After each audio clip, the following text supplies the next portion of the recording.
Every year, we choose to make a New Year resolution. This new year, I choose to make a resolution that creates an impact that I stand by.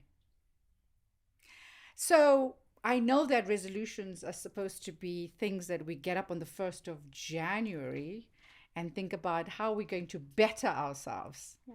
But I know that I'm becoming better already on this side of the year. I know that you're sitting there and you're thinking, like, I also want to say something. You're like, okay, I want to say this. Yeah, and I'm going to say it. Say it. I agree with you. This year, I'm actually not somebody that makes a lot of New Year's resolutions. I'm not that kind of person. I would maybe make resolutions in February. It's still New Year. But this year, I think I've almost didn't have a choice. Well, we always have a choice, but I have, just like you, already started my resolutions for the new year. And not out of being wanting to be ahead of anybody else, or not because I've given it too much thought, but because I was almost forced to make some of my New Year's resolutions or resolutions about changing and making real lasting changes that can't really wait for the new year. But I want to carry them through to the new year. But if you look at your new year this year, I think that even if you sat in 2022 and thought that, well, these are going to be my new resolutions, and you got up in 2023 and your new year just went right out. So all your resolutions that you thought of, you didn't even have an opportunity to even think about yourself in all of this. Yes. Okay. So 2 things here, very important point you're making, because yes, you're right. I didn't have time to think about myself, and I haven't. I've really neglected myself. And although I was always aware of self-care and I did many things, I didn't do it to the extent that I've been focused on before, especially when it comes to my health, my mental health, and my stress levels, which is all health related. Because that wasn't a plan. Because there was no plan. No. Your plan was to have a resolution. The plan was there and have a great well-being. Then February comes and that plan gets thrown out the window, and I don't think it about. But interestingly enough, when I always do a vision board, kind of, I'm still that old-fashioned, proper cardboard vision board on the table kind of thing. And what is cardboard? Joking. Yeah, what is it called? It's a board. That thing, manila board, man. A manila board thing, whatever. We have electronic boards now. Yeah, because I used to be a teacher. We do things like... Anyway, interesting though, when I look back at my vision board recently, when I had this, and I'll talk to you about my health scare that actually prompted me to start my resolutions early. When I looked at that same time about a month ago, when I went back and went digging for this vision board that I did never refer to, I actually have achieved quite a few things on that vision board, including this podcast. Yeah, well, that was great. It was on that vision board. But I think we plan. Yeah. We plan ahead of time, and of course things happen and it just gets taken right out of, right from under us. Yeah. So our plans do change. So this year we decided that all the things that we want to wait for the 1st of January, we're going to think on this side of the year. And I think most importantly is we wanted to do things for ourselves, because I think a lot of the times, this year especially, it was all about everybody else. And we decided that the last quarter of the year, we are starting to make our own changes. And prioritize ourselves. Exactly. And put the focus on us more than everybody else that we've been focusing on. But let's talk about the fact is that one of it was not a plan. It was forced on you. Yeah. Okay. So you are making a resolution for your health, your mental health and your well-being. That was kind of forced. Out of necessity almost. Yes. Yeah. How are you going to go into the new year with that in mind? Okay. So, yes, correct. It was forced. Now, let's just look. This is specifically about health, and I'm going to touch on it. It's quite a long thing. But I want to touch on it because what I've realized about a month ago, and I'll come to what the switch was and what happened. Before that, I've had 3 years, and February, obviously losing my son, kind of just escalated to a completely different level. But the last 3 years, if I look back at the last 3 years from the beginning of 2020, it's been the one thing after the other, losing family members, my dad, my sisters, all of that. And we all know that story. And there's been so many deaths. And I think the last 3 years was really about being in, coping, dealing with so much compound grief, dealing with COVID and the after effects of COVID. And what I have done, where before, and everybody knows this about me, everybody knows that I'm, a real advocate for wellness and well-being, mental health and actual physical health, that I am a very active person. I dance, I climb mountains, I hike, I do all these things. And I'm very good about what I eat and what I put into my body. So I am very much of a holistic kind of wellness person, and I've always been very good at doing all my tests and things, my medical tests, and making sure that I know what my numbers are and what my health indicators are and all of this thing. And in the last 3 years, I just haven't done any of that stuff, and I became less active. Then about a month ago, I just don't feel that great, and I had a very stressful situation, and I literally just felt like a blurry vision, a little bit of a terrible headache. I don't get headaches. A little bit of, not numbness, but a little bit of like weakness in my one side of my body. And I ignore it and I just lay down. I think, it will pass. I'm just a bit stressed out. And then I go to see the doctor a week later. And I just said, and they said, after I told them the whole stories of what happened, they decided to do a MRI. And it turns out I had what they call a TIA, and I don't even remember what, but it's in layman's terms, a mini stroke or a mild stroke. Now, it was like a wow for me, because it's not a stroke. It's not a stroke, but it's some symptoms of a stroke. And I said to them, and I asked the questions, but aren't strokes, isn't that about narrowed arteries or blood clots or something like that? And they explained to me that when because remember now I have hypertension already. When you are in a highly stressful situation, and you already have hypertension and your blood pressure shoots up, okay, to very dangerous levels, your artery, or the artery that's responsible for this reaction, but that they call a mild stroke, is actually, and this is from the doctor's mouth that I'm telling you, this is not me thinking this is what happened. What happens is your artery almost, if you can think of it as a spasm effect, so it temporarily kind of contracts and it narrows blood flow and oxygen flow to your brain. And this can last, and I read it up, then it's what it is, and this can last from a couple of minutes to a couple of hours, and that's the effect. But it does end up you feeling tired. So the reason I went is I just couldn't get out of this tired kind of mode. That was my health wake-up call. And then what I did, as something that I haven't done for a while, I booked, you remember, you still booked my pap smear with the gynae. I haven't gone for a pap smear in forever. I haven't been to, and I couldn't see properly. So all of these started coming like... Yeah, it's now all things that quick trigger. and fast. Yeah, and I'm just in a nutshell to give you an idea.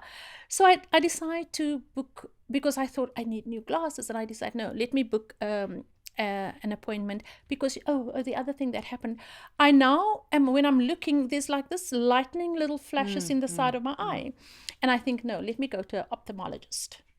So after that visit, I am now being told that I have cataracts on both eyes, and I have to, and I'm smiling, because when I entered this explorative season of my life, I was like, okay, because I've been trying, my sister has been trying to tell me for a while, you need to go for this, and I'm like, stop preaching on my head.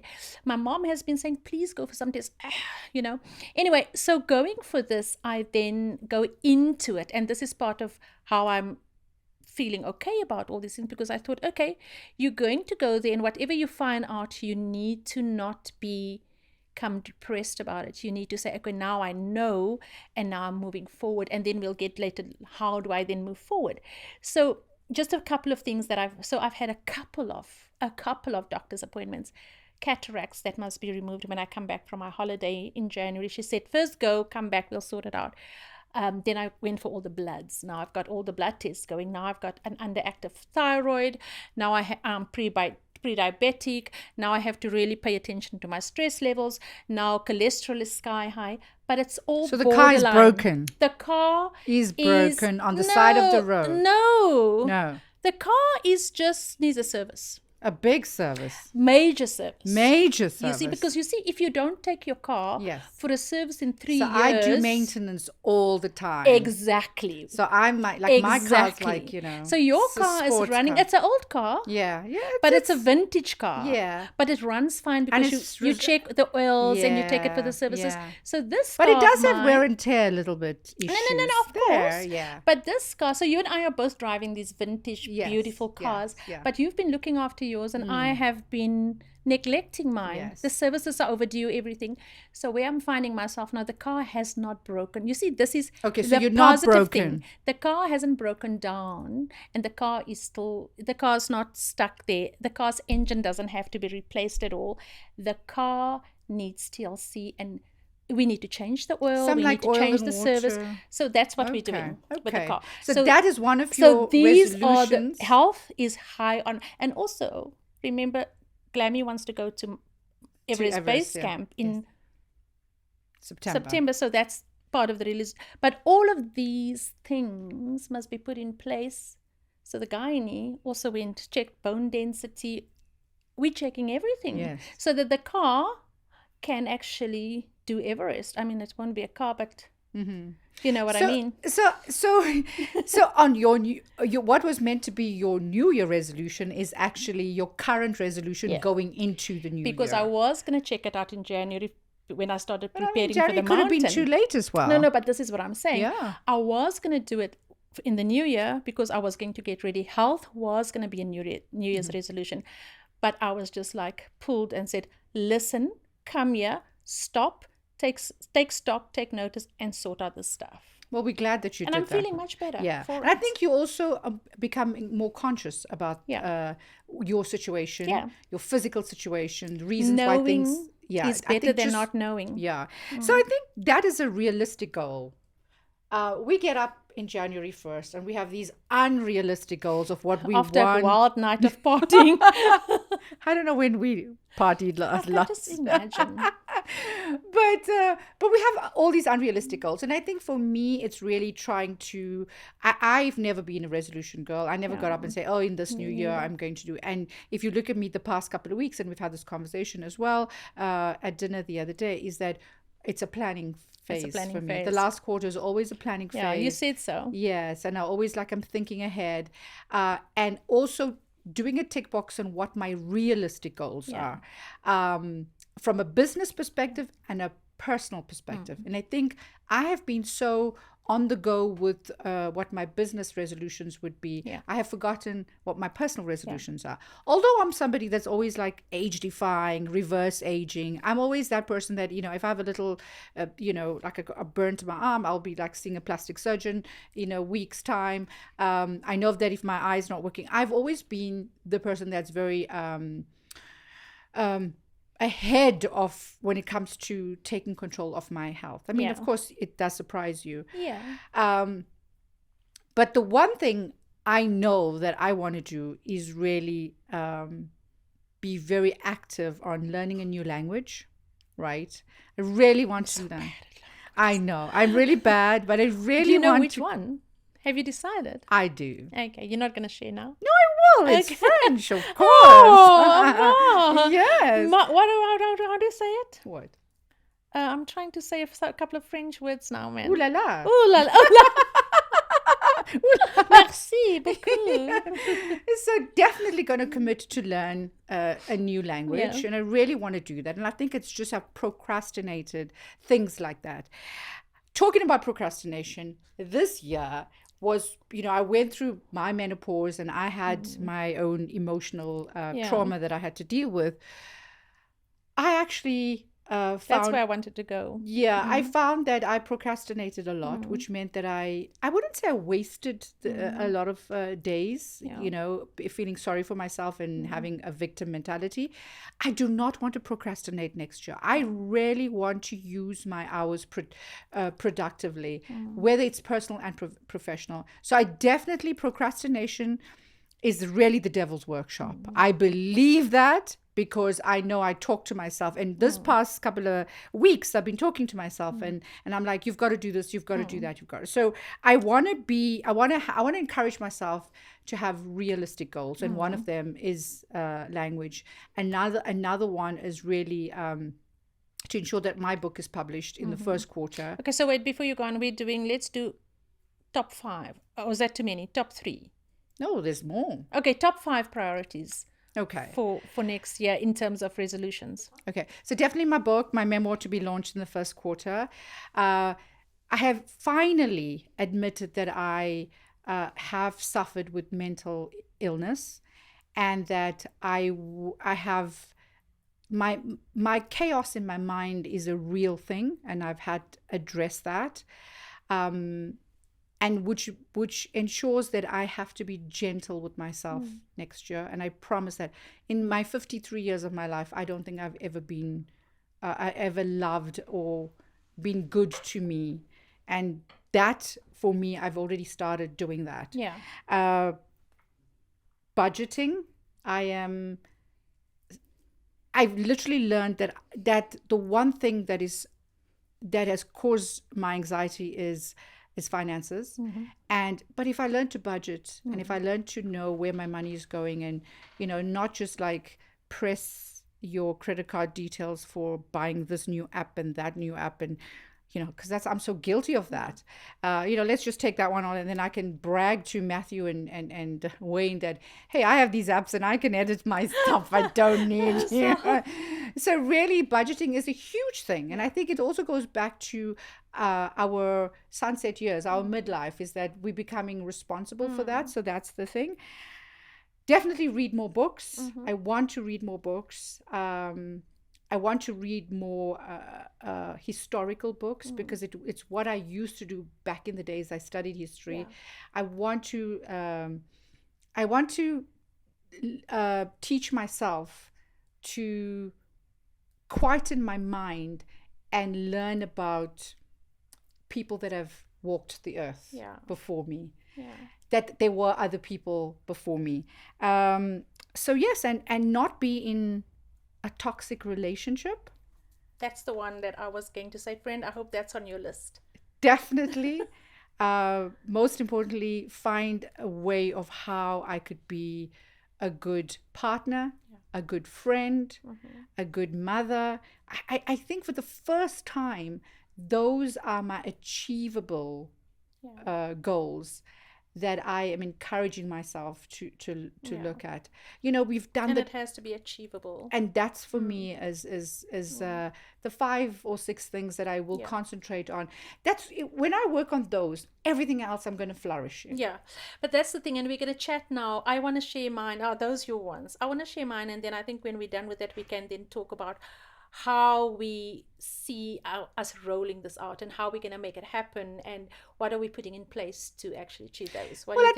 I think we should be holding each other accountable. Yes, no, exactly. But accountability, once we have shared, then because now we're putting it out here on air and on video. Yeah, we're going to talk about. In so February, we're not just accountable to ourselves, but we're accountable to everybody else that's listening to us. So accountability definitely comes with. I mean, we don't even have to talk about that. But let me share mine, and then once I'm done, then we talk about how do we do this, and how are we going to make sure it happens, apart from being accountable to each other. Yes. Okay. So as I've said, absolutely my health has to be the priority. And I want to physical health and mental health, I'm going to put together as the same thing, because I think it's just my overall health has to become a priority for me, because I think without that, if I don't prioritize that, I'm not going to be able to do any of the other things that I'm doing if I end up being sickly and whatever. So I need to prioritize my health. Sickly is such an old-fashioned word. Okay, please give me a modern word.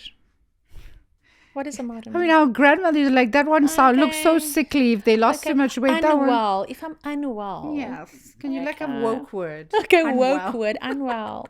Can you just say low-key ailing instead of sickly? Low-key ailing. Oh, my word. Unwell. Anyways, that's my first one. I really am taking this one seriously. And we'll talk just now about how that will roll out for me this year. The second one, interesting. We both, I am right on track to this book that I've been writing forever, for probably a whole decade, is finally coming to see the light. And yours will be in the first quarter. So mine will cheers! Cheers on that. So mine will be in the second quarter. Early in the second quarter, my book, and it's also my memoir, will come out in the second quarter of the new year, and I'm really excited about that. So that's 2. 3, which you also touched on for me. I really want to, and I've started that already. I really want to get my finger on finances and get it. I've always had these resolutions, but now it's not just like you say overnight, like let me quickly decide. I've actually started putting things in place, because it's not just about my finances, personal finances, it's also about the different businesses I'm now responsible for. It's about Caro's legacy, and Kennan's legacy, and Caro's inheritance, and so it's that kind of stuff I need to take care of. And there's my personal stuff, and it's my personal growth and what I amass for myself outside of that. So I really need to become good with finances and making sure that we make the money work for us. So that's really my other one. And then so the physical things, then Everest, it's a big one for me. I just want to get prepared properly, and it kind of is a spin-off in a way from physical and mental wellness, but it's also it's just like, for me, it's like almost the pinnacle of this year for me. The Everest, your Everest, my Everest, your Everest, my Everest, and it's base camp. Just to be clear, guys, I'm going to do base camp, so that's a big one for me. And then the fifth one, there's a few more. There's not only these ones, but the fifth one for me, it's I just want to part of the, this kind of links in a way to the health, because I want to make more time for me for self-care, but that's part of the health stuff. I want to take out a day every week, either Friday or Monday, to just spend time on the things that I really want to do for me. But I think the one that I want to get to, which is it has to be one of the top 5.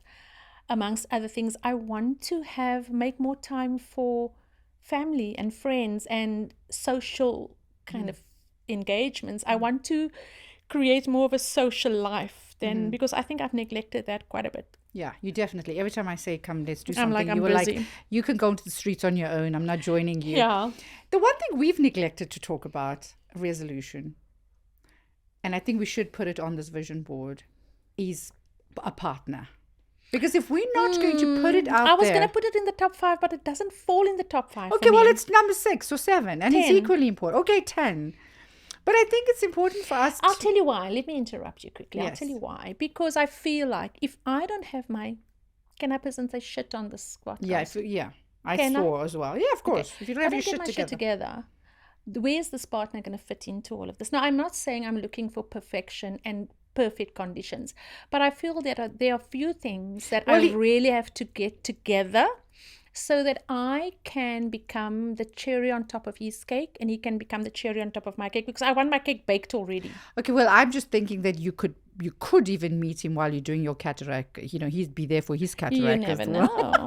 We can swap cataracts. So I think those are very realistic ones, and I think what for me is really, even with our audience, is we don't have to get up on the 1st of January to make decisions. We can do them now and continue implementing or actioning what we believe should be our resolutions.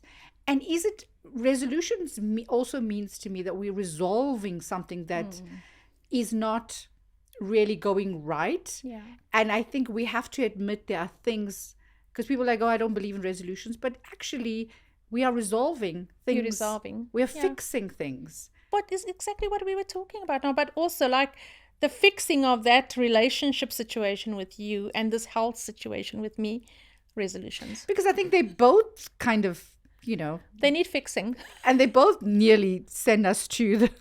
But that's exactly... to award somewhere. We are going to end up an award sometime next year, but we won't talk about that now. Okay. We'll leave that for a later time.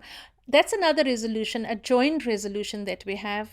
But I think, shall we just leave that hanging and talk about that next year? Lynn and I do have a joint resolution that we are doing in February, and it's not climbing a mountain. And it's for Valentine's Day, but I don't think we should tell. But it does involve a hospital. Yeah, it's a Valentine's. We did commit that we were going to do it. So that is the resolution that is attainable, and we are committing to do that. So I think we're pretty good on the stuff that we are committing to do. Do you think there's anything that we might not be able to do next year? Out of what we've said now? Yeah.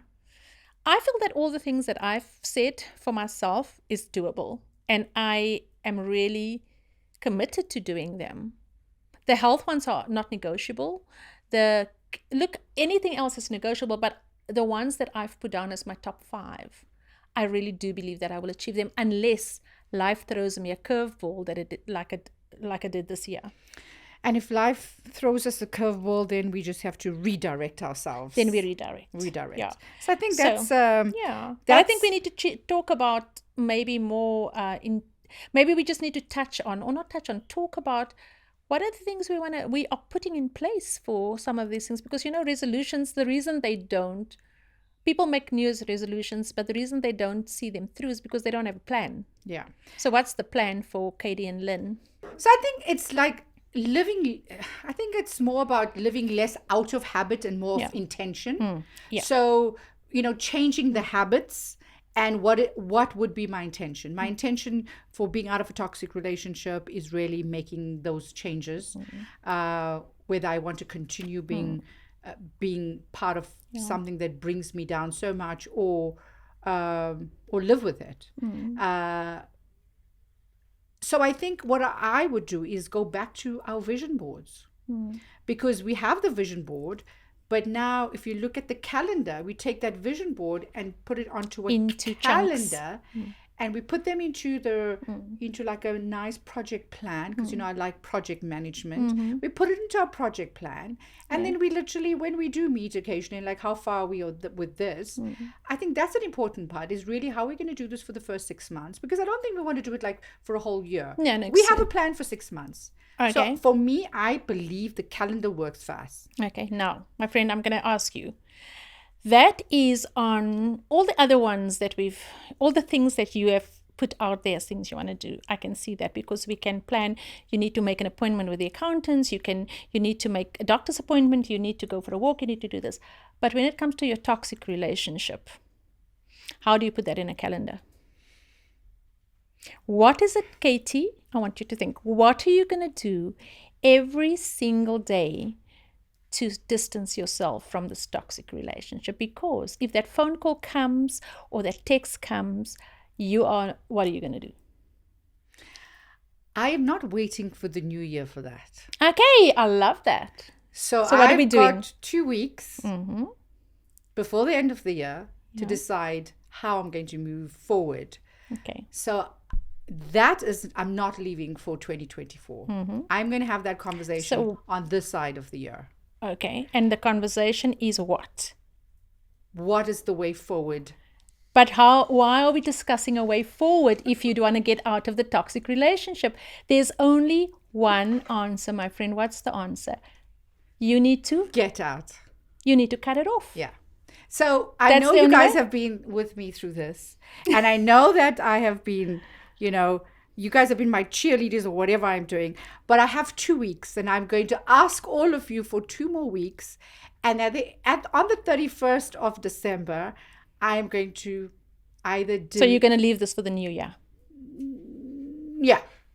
Give me 2. But I thought we're not leaving things for the new year. No, this one, I need 2 more weeks. Okay.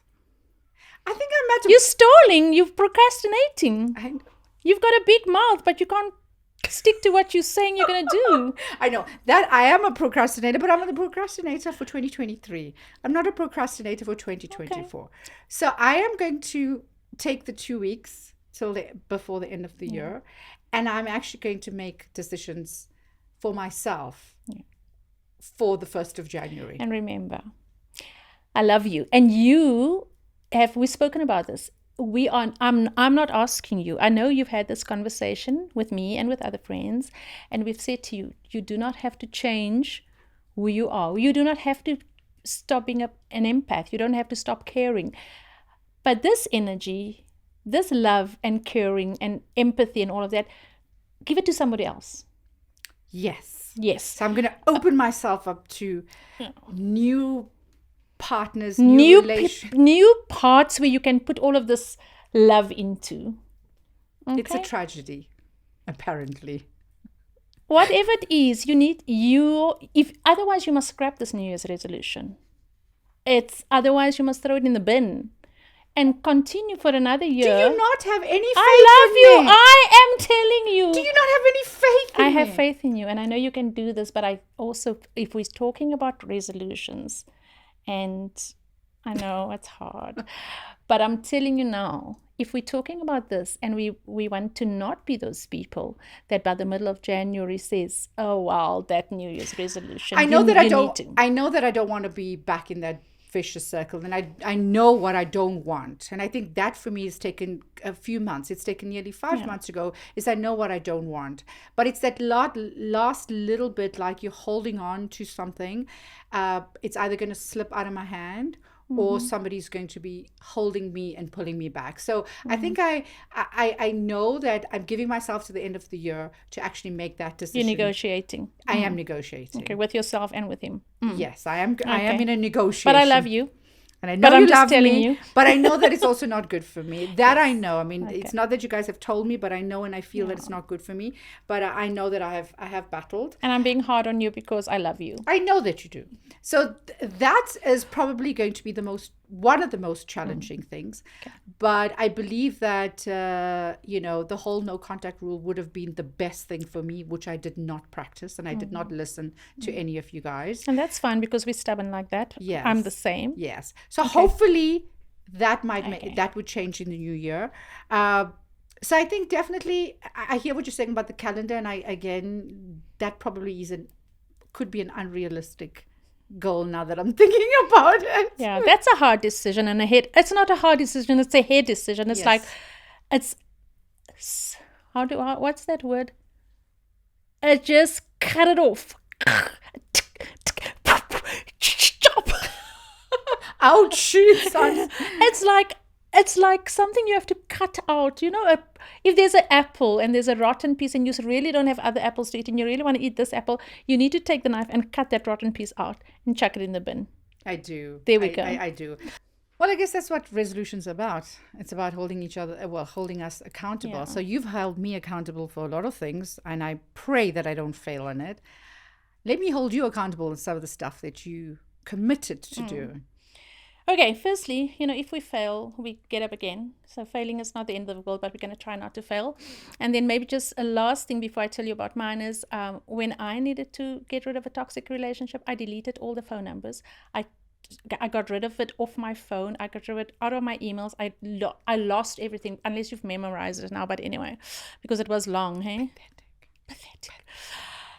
Okay, you're going to hold me accountable. So what I've done, and I have obviously started about a month ago with mine, really started with just getting back into healthy, daily, healthy habits.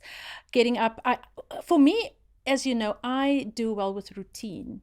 So if I get out of routine, I lose everything. Okay, so I've started getting back into my early morning get up routine, going to bed earlier routine. This is now on the health stuff.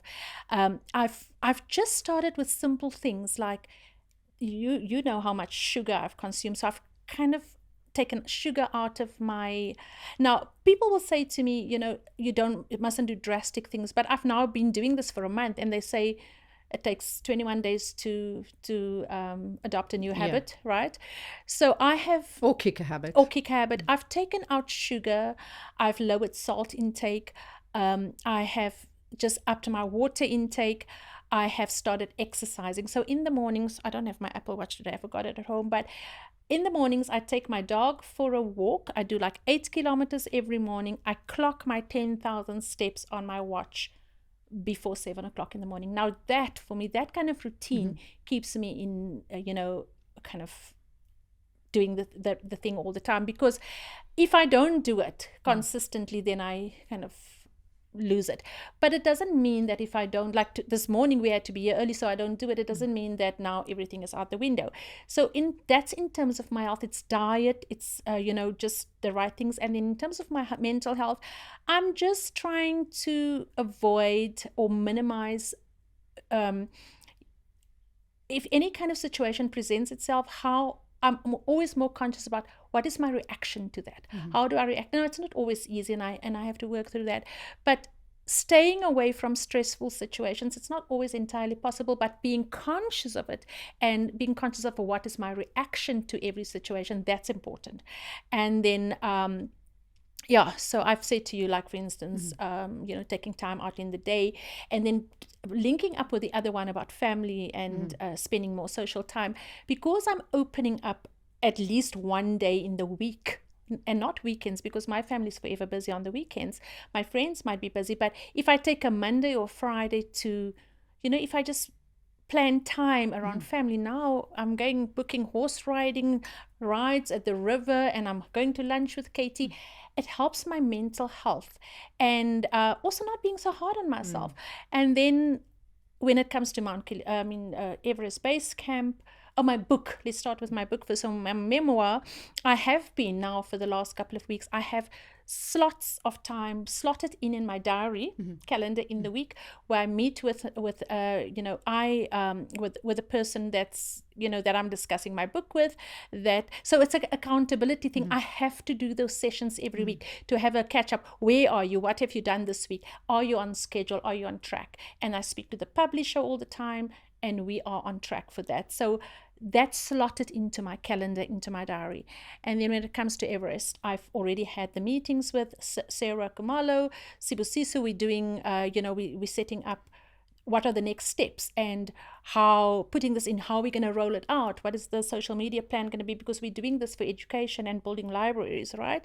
So, and then from next year, so this is all happening within this side of the year, the planning for it, getting the group together, because we're looking at taking about 12 to 15 people with us, including me. And it's the commitment of, by the end of January, you need to have paid your deposit for this, and whoever is then in us in. And then we start the Everest hiking events or hiking days, and we schedule in the hiking for it. And that way I know, I've always known you can't, you can climb a mountain, but it's not easy to climb a mountain by yourself. Of course. Any mountain, life mountain. And that's kind of the plan. So what you're saying is that we both have to except the one thing, we have to put things in our calendar. We have to spend time with it. We have to spend time with everything that we commit to doing. Yeah. Whether it's a weekly basis. So I think for me is the past couple of weeks have been our transition to the new year. Yeah. I think we've been spending so much time with, okay, what are our plans in the new year? How does it fit in? What I see from both of us is that our health comes up tops. Absolutely. And I think we don't want any more surprises. And we need to continue to ensure that being healthy, body, mind, and soul is the single most important thing. It's the core of everything. It's the core of it. It's supposed to be our resolution. Whatever comes within the way, it will find itself in there. But it's how we navigate ourselves through that. So again, it's taking the habits and making our intention into what the action is going to be. And I think that is the most important thing with resolutions, is really the action. So no matter how hard the past, you can always begin again, they say. So we need to do what's working. We need to do more of what's working for us. Yeah. And I think for the past 2 months, if we can continue doing that, I think we're going to have, or we believe we're going to have, a good 2024. And what the new year will bring will really depend on what we bring to the new year. So that deserves a cheers. So I think we need to say, I mean, this is our last podcast for the year. Yes. I think cheers. Happy holidays. Happy holidays. Cheers to the new year. Cheers to our spoken owls. Cheers to everybody. Happy holidays. And may we have an abundance in 2024. Of 2024.